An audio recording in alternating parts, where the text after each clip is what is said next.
Eny ary havana dia iroso amin'ny fampianarana izay voatokana ho antsika ho amin'ity arivo ity isika.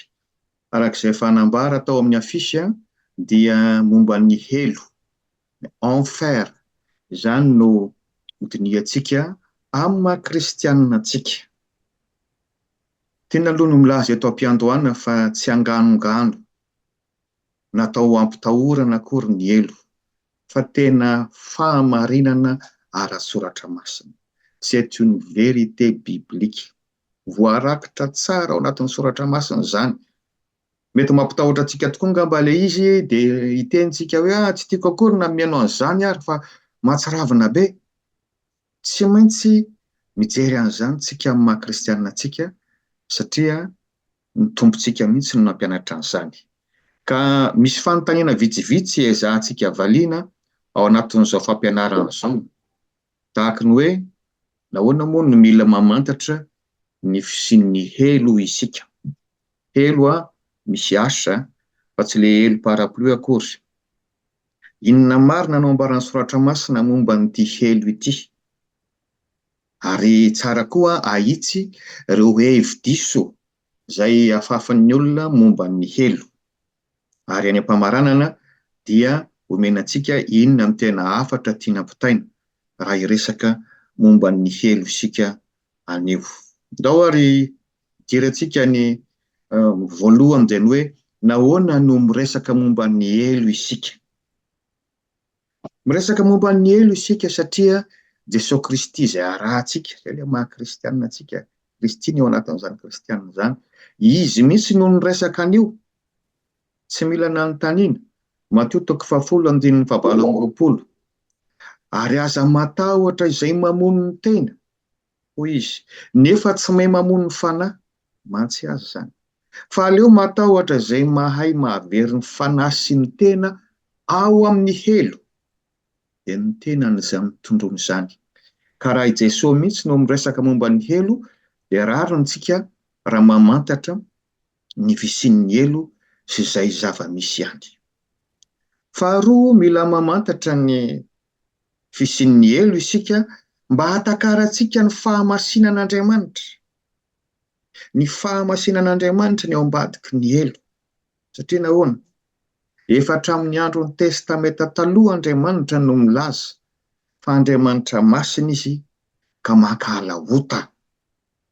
Salamo 5:4-5.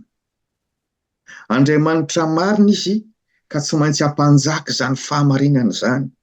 Salamo 1:7. Mpitsara marina izy ka tsy hisy fizahan-tavan'olona rehefa hitsara izy.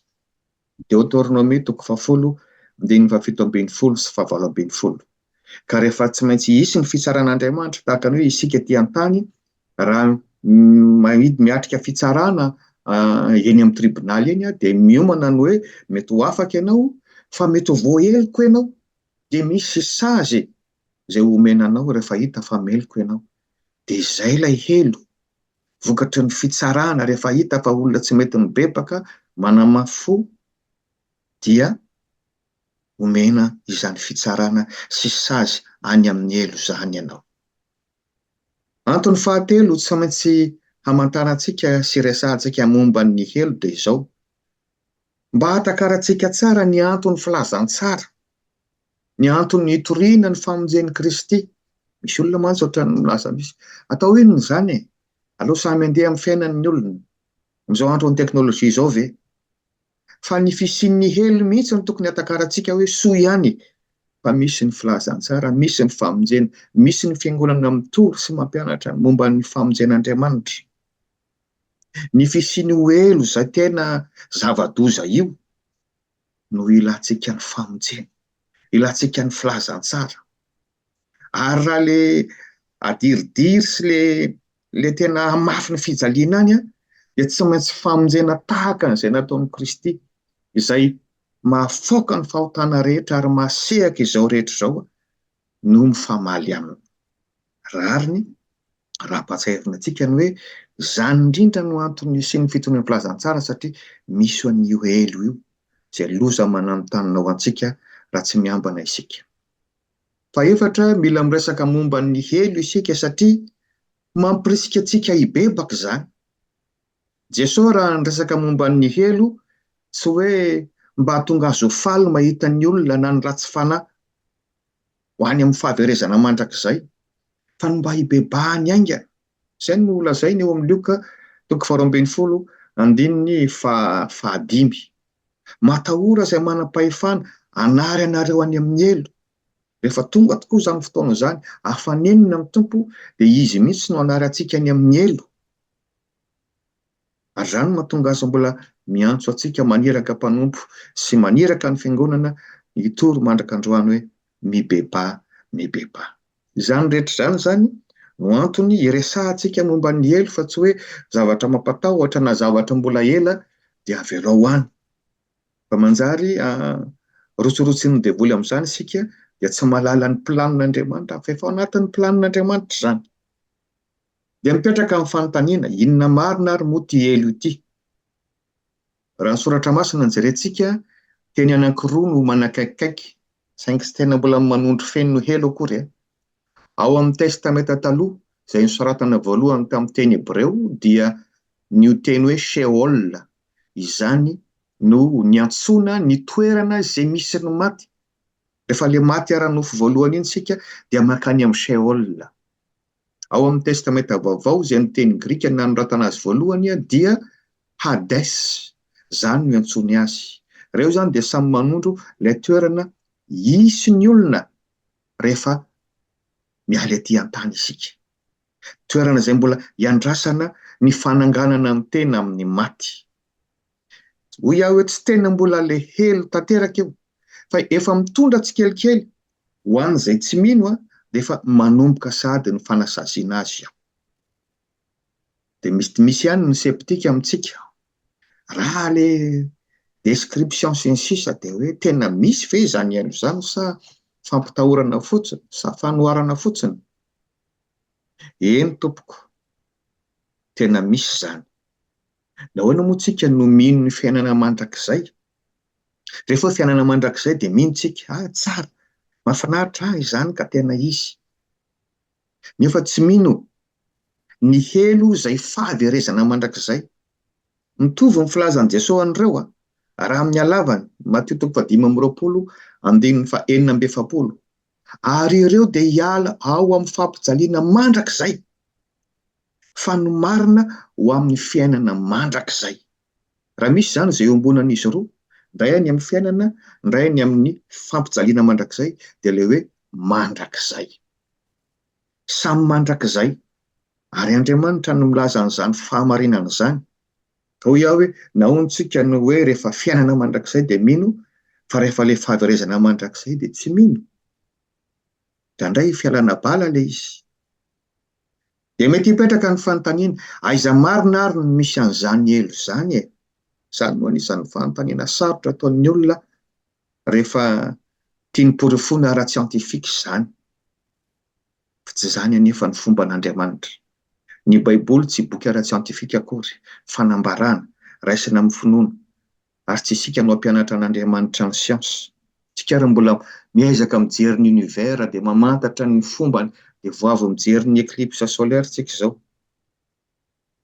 Ny soratra masina tsy manome antsika coordonnées géographiques, ka hoe zao ny longitude dia zao ny anona dia atsy izany, ary Irak izany na tsia.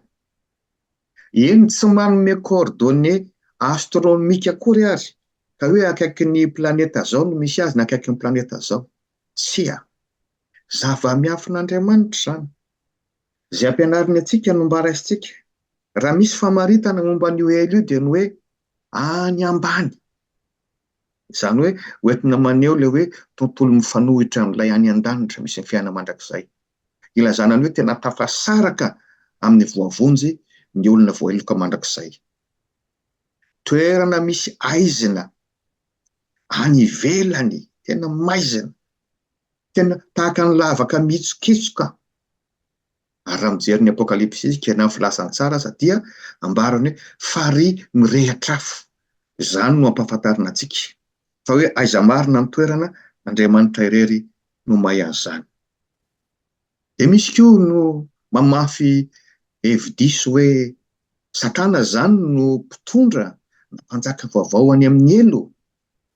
De misy tokoa olona manao sary zany hoe sarin'ny elo de io hoe ny Satana mipetraka eo ambony seza fiandrianana. De maniraka ny miaramila ny miaraka amin'ny karavasy ohatran'ny misy fantsifantsika be de mikapoka sy mampijaly, mandrehatra afo, mandoro ny olona tsy mino, ny olona izay tsy mibebaka. De ohatran'ny rehefa sary moa de mipetraka any andohan'ny olona any de hoe de tena fanjakan'ny Satana zany. Satana zany no tena mpitondra, Satana zany no maniraka ny miaramilany. Hevi-diso zany tompo.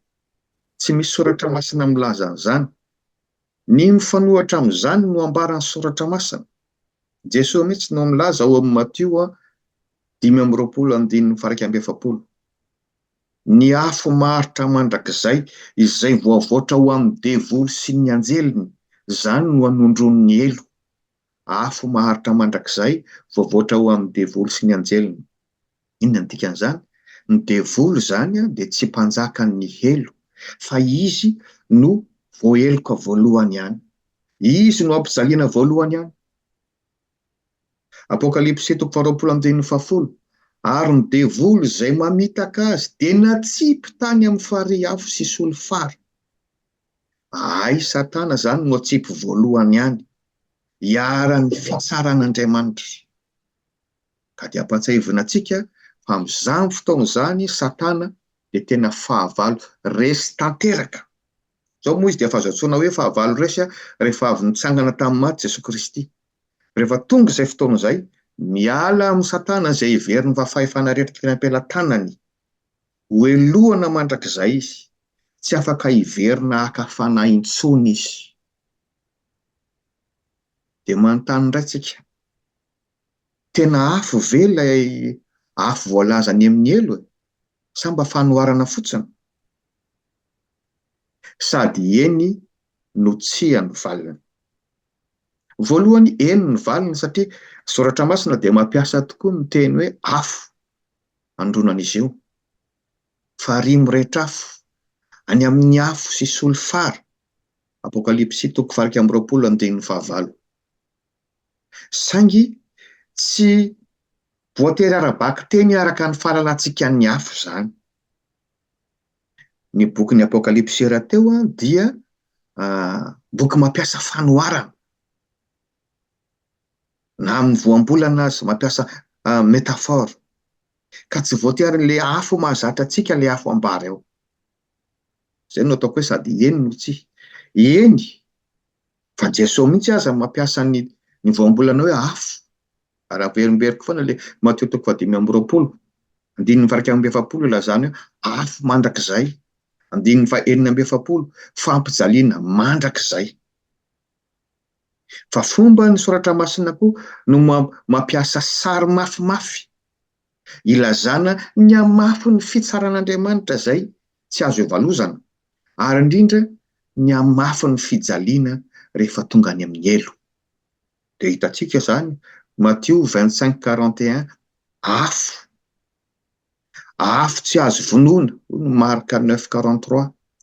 Aizina be, hoy ny Mateo 8:12. Fitomanina sy fikotroa nify mandrakizay, Mateo 8:12 sy ny 13:42. Farihy afo, Apokalipsy 20:14-15. Fahafatesana faharoa, zavatra mandoro sy mampijaly daholo zany. Sary anohatra nefa ho ilazana ny hamafy ny fijaliana. Fa raha raisitsika arabaky teny amin'ilay expérience antsika andavanandro de hoe ahoana koa zany hoe sady misy afo be nefa aizina. Zao zavatra mifanohitra zany. Ka tsy raisina amin'ilay expérience antsika ety hoe raha misy afo tokony hazava. Fa ny tenin'Andriamanitra milaza an'izany, milaza ny hamafy ny fijaliana. Metaforika zany ilay izy indraindray. Anondrona ny hamafy ny fitsaran'Andriamanitra, ny fahaverezana mandrakizay, ny fijaliana mandrakizay, ny famaizana mandrakizay. De manontany ihany ny olona, lazaina fa afo be le any amin'ny elo, nefa lazaina koa fa hoe maharitra mandrakizay. Fa angaha tsy may le olona, ka raha afo be hoe tsy tokony ho levina ao anatin'ny ataoko hoe 5 minitra izy. Tiana ny milaza ry havana fa ny tenantsika ity rehefa atsangana amin'ny maty, rehefa ho avy any amin'ny raolanitra ny tompo, ao anatin'ny ray mpimaso izany rehetra izany, atsangana daholo ny maty rehetra ozy, atsangana daholo ny maty rehetra, dia mety efa loa no maro amin'izany, na ny taolan'ny sasany izy angamba tsy fantatra raha mbola misy ambiny kely satria tsisy mahalala an'izany fotoana izany tsika. Fa omena tena vaovao daholo isika rehetra amin'izany. Na izay maty hoe maty tany anaty afo ka atao hoe torotoro aza, mahazo tena vaovao daholo. Mampianatra antsika an'izany ny Korintianina 2:10-12 hoy ny voasoratra, toy izany koa ny fitsanganan'ny maty, afafy amin'ny fahalovana izy. Izao tenantsika izao ilay mbola tena mety loha, mety marary ary tsy maintsy hiverina vovoka. Fa atsangana amin'ny tsy fahalovana.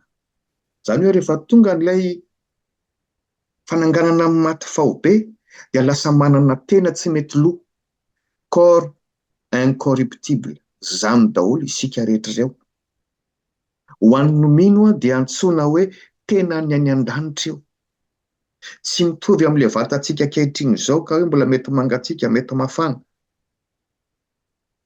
Hoe rehefa tratran'ny afo dia misy fery sy ny sisa rehetra, dia mety ho levona. Tsia, hafa mihitsy ny tenantsika rehefa tonga ny fananganana amin'ny maty faobe. Dia petraka ary izany ny fanontaniana hoe, satria efa mety naino an'izany tsika hoe ny atao hoe elo dia toerana tsy misy an'Andriamanitra. Na raha ny maharambarina kokoa fisarana amin'Andriamanitra. Izany ve no izy? Sady enina tsika ny valiny. Par définition tokoa aloha, ny atao hoe elo dia hoe toerana efa tsy antsoiny Andriamanitra. Inona no tiana ambara amin'izany hoe tsy antsoiny Andriamanitra? Tsy misy intsony ny famindram-pon'Andriamanitra efa fanameloana mandrakizay io. Tsy misy antsony izany hoe fahasoavan'Andriamanitra. Tsisy antsony izany hoe famelan-keloka ho ataon'Andriamanitra. Tsisy famonjena ho atao intsony, efa voaheloka mandrakizay izay voaheloka. Ka raha izay ilay izy dia hoe toerana tsy misy Andriamanitra tokoa.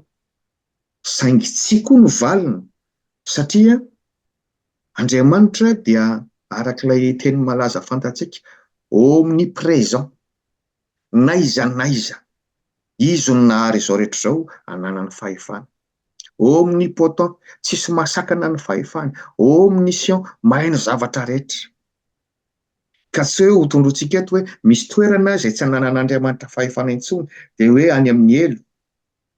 Hozy ny mpanao salamo ao amin'ny salamo 7:30, 9:9 tapany faharoa. Eny Andriamanitra ao. Na dia manao ny fiainana tsy hita, ny elo ho fandriako azo aho, indro any ianao. Indro any ianao. Raha tsorina izany, ny elo dia toerana tsy ahitana ny famindram-pon'Andriamanitra intsony, fa ny fitsarany sy ny fahamaizany mandrakizay. Izay no manjaka ao.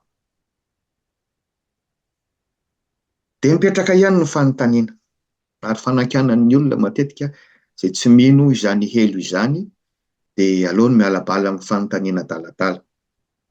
Raha fitiavana marin'Andriamanitra, dia vitan'izao Andriamanitra izao ve no mandefa olona mankany amin'ny elo mandrakizay? Izany ve no atao hoe Andriamanitra fitiavana? Hoy aho hoe toa fanankanana an'Andriamanitra ilay izy. Izany ve no mba Andriamanitra fitiavana? Ilay Andriamanitra. Ny soratra masina aloha dia milaza amintsika fa tena fitiavan'Andriamanitra.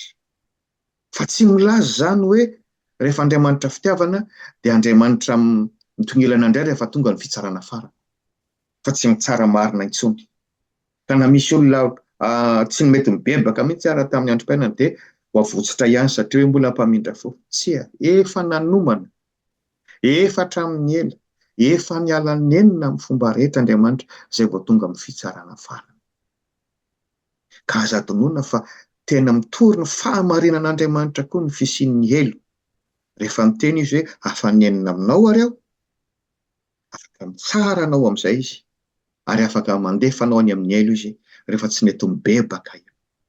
Ka tsy mifanipaka amin'ny fitiavan'Andriamanitra mihitsy ny fisian'izany hoe Andriamanitra mandefa-tsika ny amin'ny elo. Maninona moa tsika ny alefa an-tany? Ary izay no tena afatry ity fisian'ny elo ity, hoe tena loza ange ny ote, ny fifikirantsika amin'ny ote, fa mitondra antsika ny amin'ny elo e. Ary izany no tokony hibebahantsika isan'andro isan'andro. Finona moa ny ota? Raha ny ota ange tena tsoriny, raha faritantsika miainga tany amin'ny Genesis dia izao, fikomiana amin'Andriamanitra. Ny Satana no nanomboka an'izany voalohany, fantatsika tsara ny tantara, anjely nikomy. Olona mikomy amin'Andriamanitra, mety dia efa nikomy tamin'Andriamanitra daholo isika, fa tsy mety mibebaka intsony.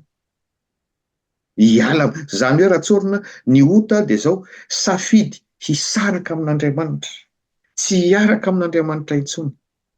Ka avy amin'Andriamanitra izany sa avy amiko sy avy aminao? Tsy Andriamanitra no nanota fa isika. Noho izany tompona andraikitra amin'ny fahotantsika isika rehefa tsy mety mibebaka. Dia mipetraka ihany ny fanankanana. Raha tena mahery ary izao Andriamanitra izao, nahoana no tsy tonga dia vonjeny fotsiny ary ny olona rehetra e. Raha tena fitiavana izy. Eny tompoko, tena mahery tokoa Andriamanitra.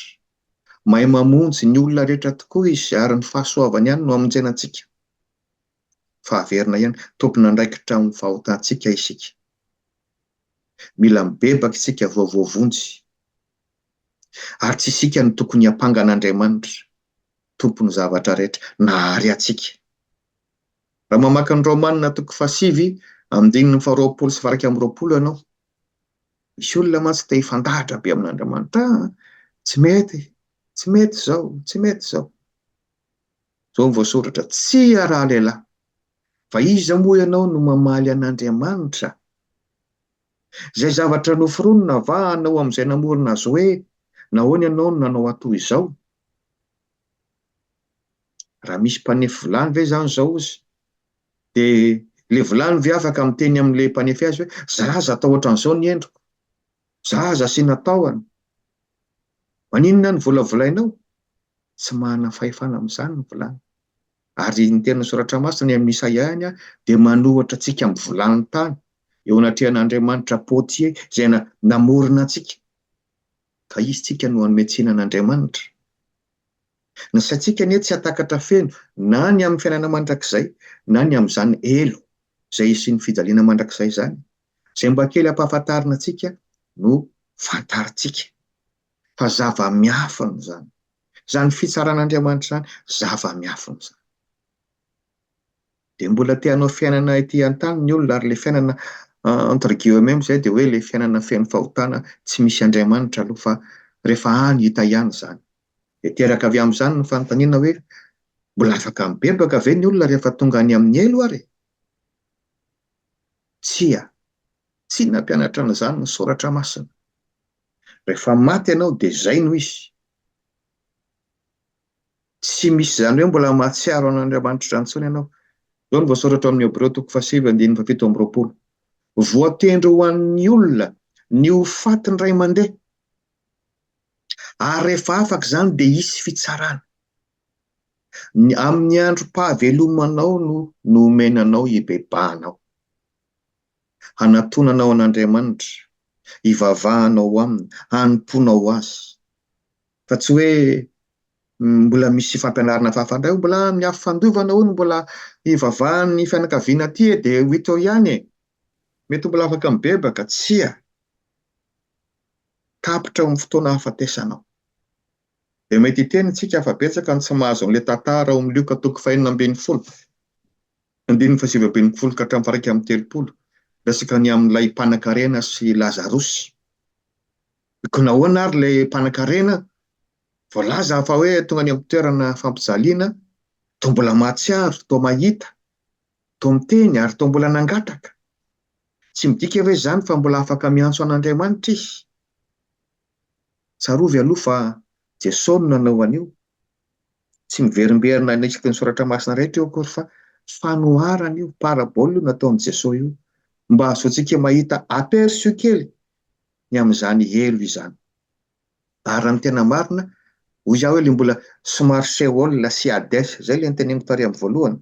Le mbola toerana misy ny maty aorian'ny fahafatesana io, fa tsy tena le elo farany akory.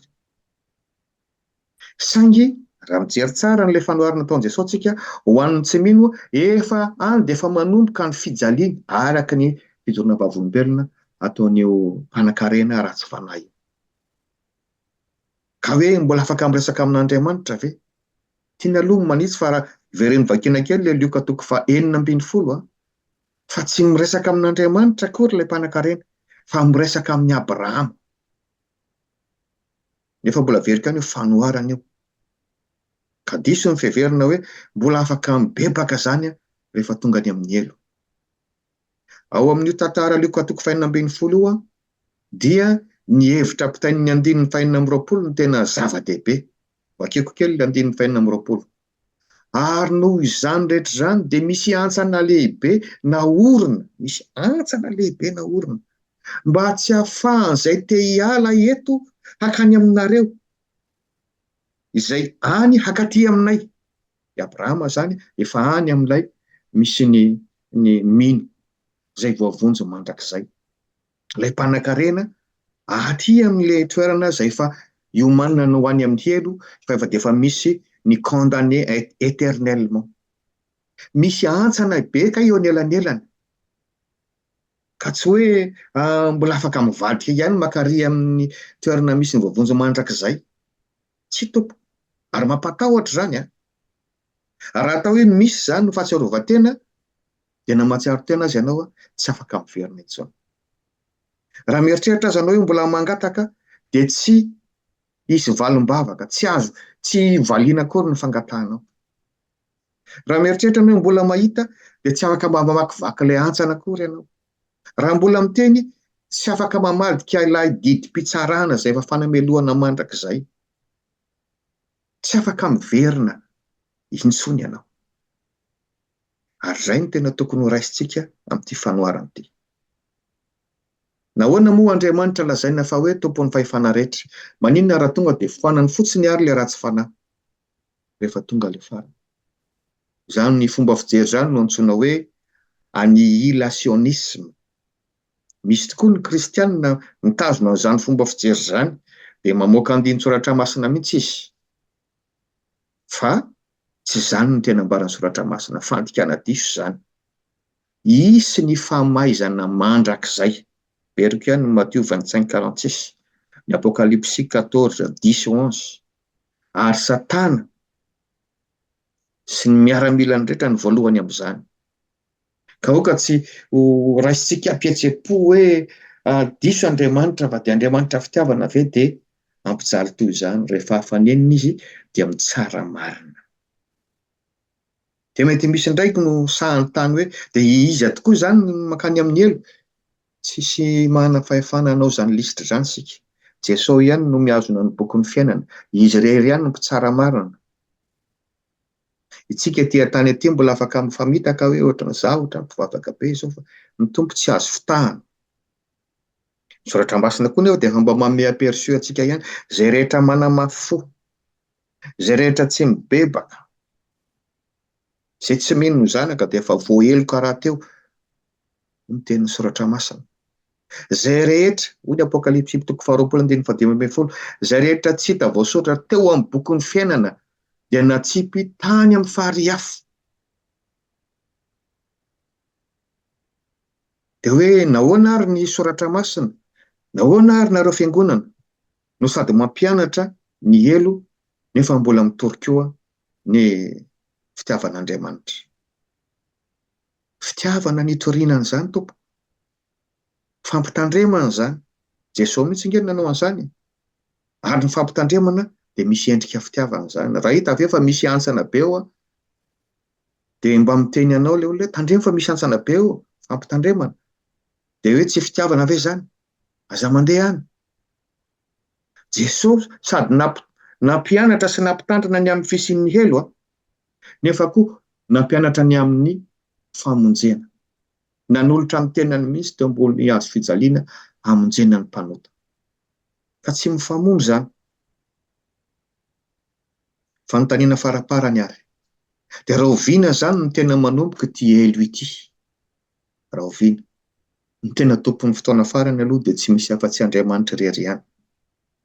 Aok'izay ho tsaroantsika.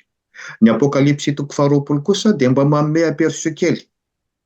Raha tsotsorina ny filaharana zany rehefa tonga ny faraandro. Hafa ny hoe andro farany. Izao androntsika izao nefa antsoina hoe andro farany.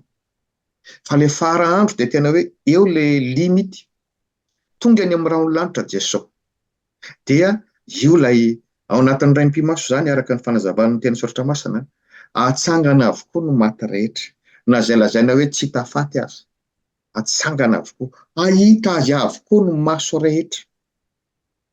Ary rehefa atsangana tahak'izay dia omena vatana daholo isika rehetra. Na ny ho any amin'ny farimo rehetra afo, na ny ho any amin'ny fiainana mandrakizay. Dia hiatrika fitsarana avokoa. Izao ny fanambaran'ny tenin'Andriamanitra azy amin'ny Apokalipsy toko faharoapolo andininy faharoa ambin'ny folo. Ary nahita ny maty aho, na ny lehibe na ny kely, nitsangana teo anoloan'ny seza fiandrianana. Andeha zany ny fisaran'Andriamanitra, izay vao alefa any amin'ny elo, izay tsy nibebaka sy tsy nino an'i Jesao Kristy ho tompo sy mpamonjy. Dininy fa dimy ambin'ny folo amin'ny Apokalipsy toko faharoapolo zany.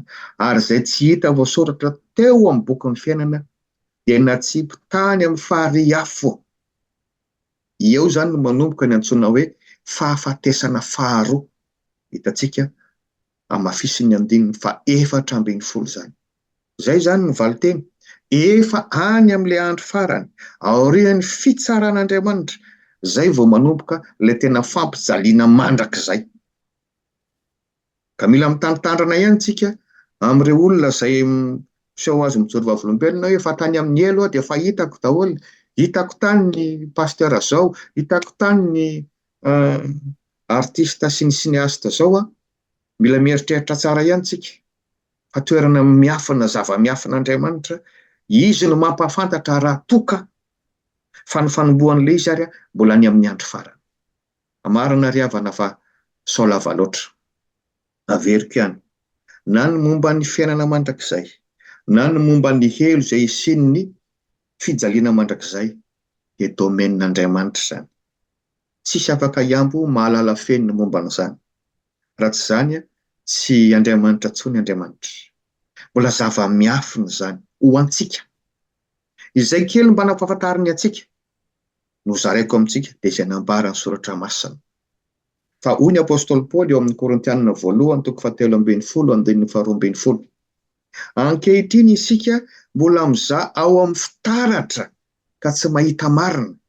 Tamin'ny taonjato voalohany tamin'ny andron'ny Apôstôly Paoly dia mbola tsy ohatran'ny amin'izao androntsika izao ny fitaratra hoe tena efa mazava be dia hita miharihary, hita hatramin'ny voamasony sisa. Mbola somary manjavozavo. Dia tena mifanaraka amin'ny tenin'ny Apôstôly Paoly mihitsy hoe isika raha ny momba an'Andriamanitra sy ny planin'Andriamanitra dia mbola somary zavatra manjavozavo fantatsika na izay nampahafantarina antsika azy. Ankehitriny isika ozy dia mizaha amin'ny fitaratra ka tsy mahita marina fa raha hatrizay. Io ilay tonga ilay fotoana dia mifanatrika. Ankehitriny ho sombisombo ny fantatro fa raha hatrizay dia ho fantatro tsara toy izay nafantarana tena miharihary ny zavatra rehetra. Dia hoy mamarina hoe ny fampianarana momba ny elo tsy natao ampitahorana. Rehefa ataon'ny olona hivavaka ianao aza dia ny fampitahorana azy momba ny elo no atao betsaka. Fa ny fitiavan'i Kristy afaka mampafantatra ny fisiany izany ianao. Ny fampafantarana ny elo dia tokony hitarika antsika ho amin'ny fibebahana sy ny hoe tena soa ihany afaka miaraka amin'ny Kristy. Hanampy antsika hatsiaro ny hasarobidina izany hoe hafa ihany miaraka amin'ny Kristy. Tena en sécurité ao miaraka amin'ny Kristy. Ny kristianina izany tsy miorooro izany rehefa maheno momba ny elo satria efa manana an'i Jesao Kristy ao anatiny. Ilay efa miteny sy nanome toky araka ny Jaona toko fahafolo andininy fahafito amby roapolo sy valo amby roapolo hoe ny ondriko mihaino ny feoko ary izao mahalala azy ary izy manaraka ahy ary izao manome azy fiainana mandrakizay ka tsy ho very izy mandrakizay ary tsy hisy handrombaka azy amin'ny tanako. Amen.